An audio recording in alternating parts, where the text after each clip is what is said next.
o'z maqolda oy. Ha, oymidi? Ha, moslashtirdim. Hali bo'rilar ham oy to'lganda o'rlaydi-yu. Ha. Yo'q, statistika shuni aytyapti bizga haqiqatan ham. Bizda juda ko'p ko'rsatkichlarda ball yuqori. Ball yuqori. Hali penaltilar seriyasida ba'zan o'zi haqli bo'lmagan jamoalar ham yutib qo'yishadi, unaqa bo'lmadi bugun.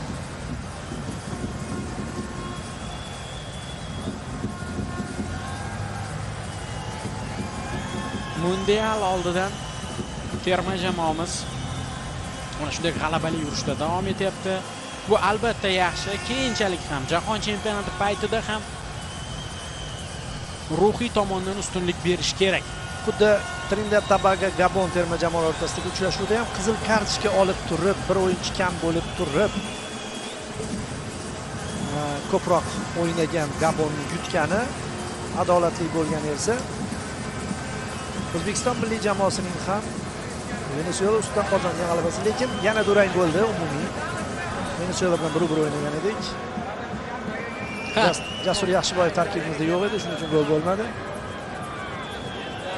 Va o'sha uchrashuvda penaltidan gol urilmagan edi. Bu safar penaltilar seriyasida g'alaba qozondi.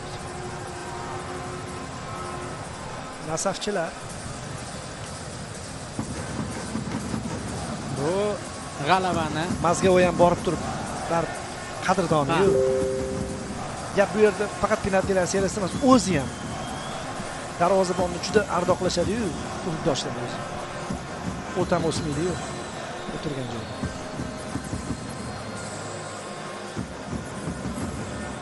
Muxlislar xursand va taqdirlash marosimini ham guvohga aylanishadi ular.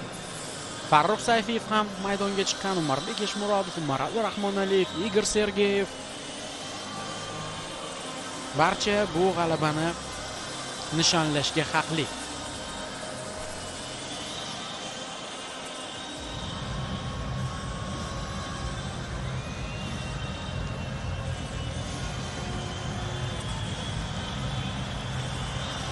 FIFA reytingidagi jadvaldagi raqobatchimizni mag'lub etyapmiz.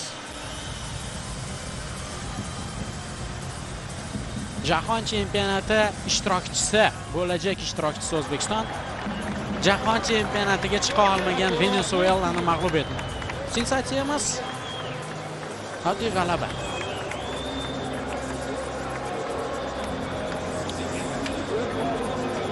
Ha, mana do'stona ruhda o'tdi uchrashuv. Yo'lakdan o'tyapti Venesuela. Ikkinchi o'rin egalari. Chunki guruhda ham ikkinchi o'rinni olishdi va final bahsini ham yaxshi o'tkazib berishdi umumiy olganda, qarshi hujumga tayanib o'ynagan bo'lsa ham. Bunyodkorda bayram davom etadi. Hozir Fabio Cannavaro boshchiligidagi O'zbekiston terma jamoasiga mukofot topshiriladi. Muhimi jarohatlarsiz o'tdi mana shu FIFA Series turniri va futbolchilar ham o'zaro do'stona ruhda o'yin o'tkazishdi. Mana hozir o'yindan keyin ham sezilyapti. O'yin mobaynida ham bor yo'q bittagina sariq kartochka ko'rsatildi.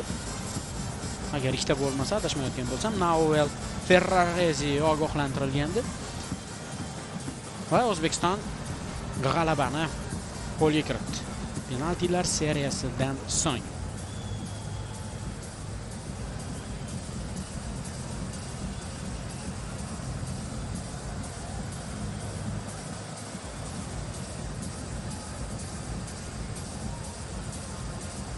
Otabek Shukurov va mana Fabio Cannavaroning surati menimcha yonida Abduqodir Husanov edi joylashtirilgan.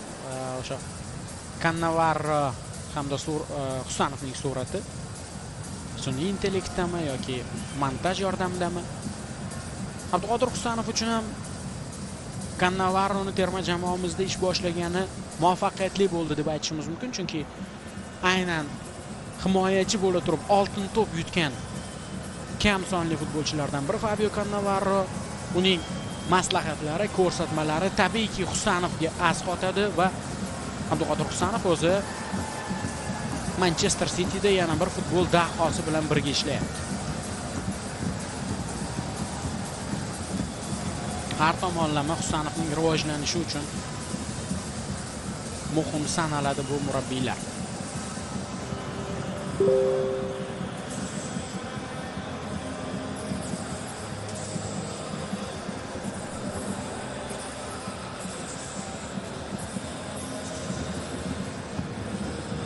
FIFA Series turniri.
Jahon chempionati kubogiga o'xshar ekan. Fabio Cannavaro ko'tarsa, ikkalasini Photoshop qilsa bo'ladi. Boyagi Cannavaro ko'tarib turgan kubok bilan deyarli bir xilda.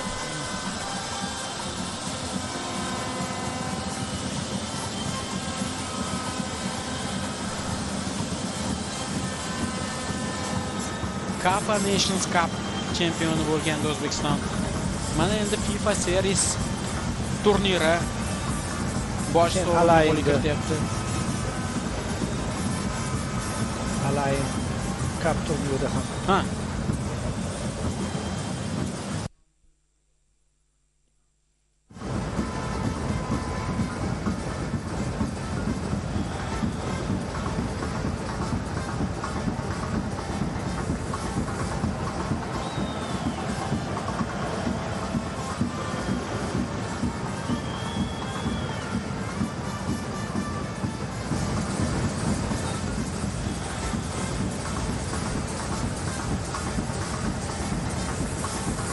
Muxlislar kutib turishibdi.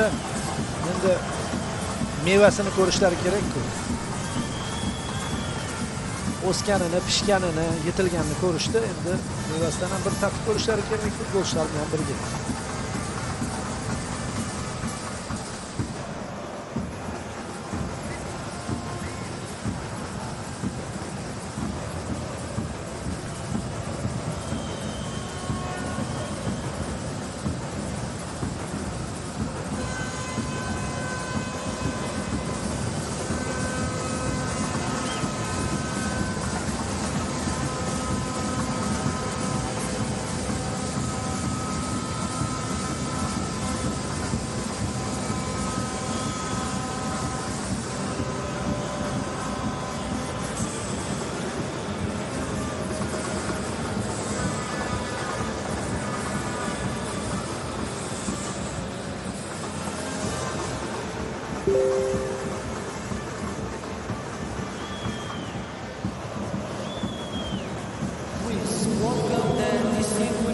Dignitaries for the presentation of medals to the participants of the FIFA Series 2026.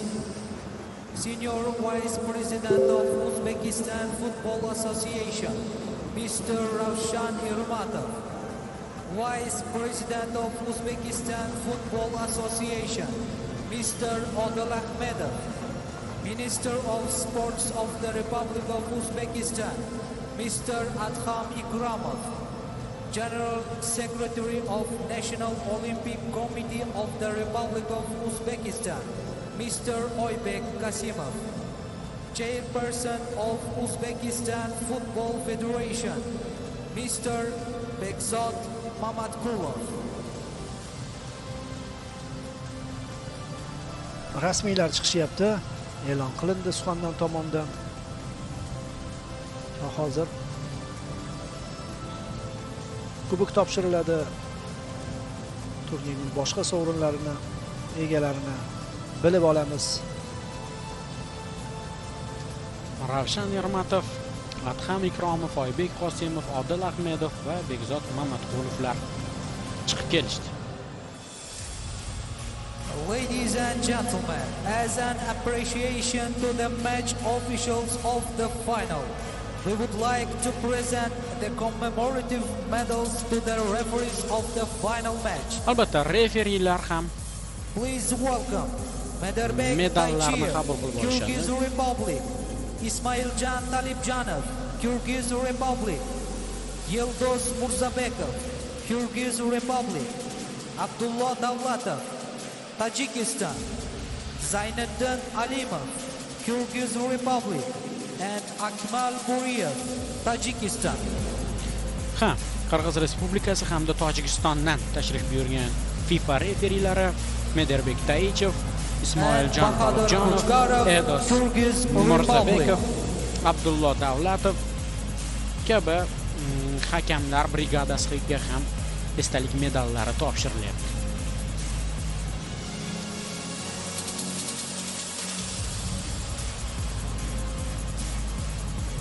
Yaxshi ishlashdi hakamlar. Xalaqit berishmadi.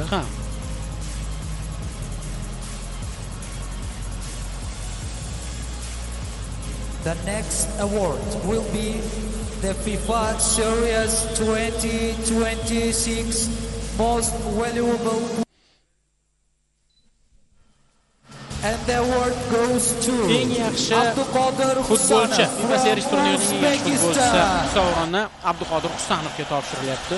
Bugun zo'r o'ynadi. Bitta o'yinda olib ketdi. Meniki dedi bu. Ishonchli harakat qildi shuning uchun.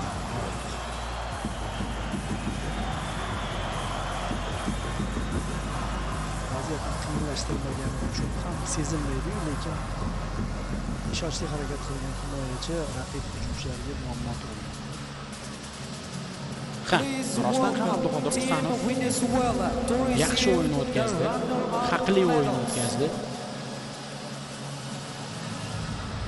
Mana endi ikkinchi o'rin sohiblarini taqdirlashadi.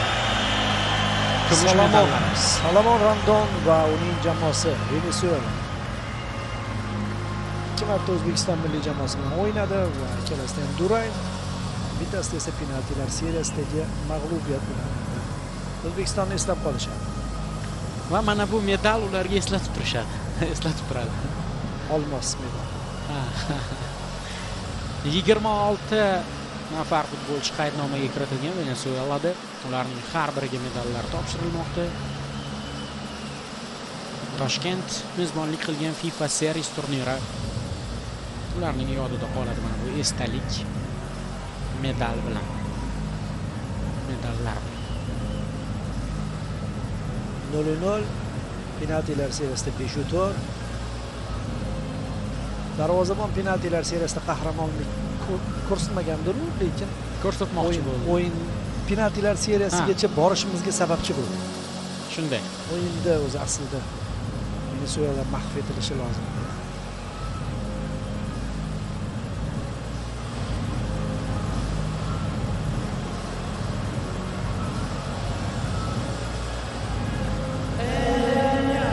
Please welcome Team Uzbekistan to receive the champion. Va endi oltin medallar egalariga topshiriladi. O'zbekiston terma jamoasi FIFA Series turniri g'olibi sifatida oltin medallarni qo'lga kiritadi. Futbolchilarimiz oltin medal bilan birgalikda kubokni ham qo'lga kiritishmoqda. O'tkir Yusupov, Abduqodir Husanov, Hojiakbar Alijonov, Farruh Sayfiyev, Rustam Ashurmatov, Akmal Mazgavoy, Otabek Shukurov, Jamshid Iskandarov, Odiljon Hamrobekov, Azizjon G'aniyev, Oston O'runov, Abduvohid Ne'matov, Sherzod Nasrullayev, Eldor Shomurodov, Umar Eshmurodov, Botir Ali Ergashev, Dostonbek Hamdamov, Alisher Odilov, Ibrohim Ibragimov, Behruzjon Karimov, Igor Sergeyev, Umar Ali Rahmonaliyev, Muhammad Rasul Abdumajidov, Jahongir O'rozov, Muhammad Qodir Hamraliyev va Sherzod Temirovlar. Abduvohid Ne'matov bugungi uchrashuvning asosiy qahramoni desak to'g'ri bo'ladi, chunki eng muhim pallada katta sahnaga chiqdi. Vicente Del Bosque Iker Casillas haqida bir chiroyli ta'rif ishlatgan. Men yoshligida Ikerga ko'proq yelkaga mashq ishlashni tavsiya etaman, chunki hali hayotingda ko'p hududlar ko'tarasan. Siz ham tilab qolardik. Cannavaro va Odil Ahmedov. Italiya va o'zbek futboli afsona. Eldor Shomurodov va Odil Ahmedov o'zbek futbolining ikki afsonasi. O'tmish va hozirgi zamon uchrashganda nomlash mumkin bu uchrashuvni. Bu uchrashuv Bunyodkor stadionida bo'ladi. FIFA Series xalqaro o'rtoqlik o'yinlari turniri g'olibi O'zbekiston uyida terma jamoasi. Boshqacha to'qilashadi. Oq bo'rilar chempion. Tabriklaymiz barchani. O'zbekistonlik futbol muxlislarini, O'zbekiston terma jamoasini yaxshi kayfiyat ulashganligi uchun mana bu futbolchilarning har biriga alohida rahmat aytish kerak. Albatta. Yaxshi ikkita o'yin o'tkazib berishdi va bu kubokdan ko'ra ko'proq narsa yutdi Fabio Cannavaro shtabi. Futbolchilarning hozirgi holatini ham, bog'lamlarni ham ishlab olishdi. Bu muhimroq o'zi aslida. Lekin kubok kimga yo'q?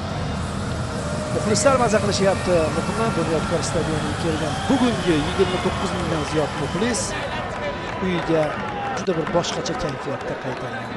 Tabriklar! O'zbekiston ahlini chiroyli sovg'in bilan tabriklaymiz.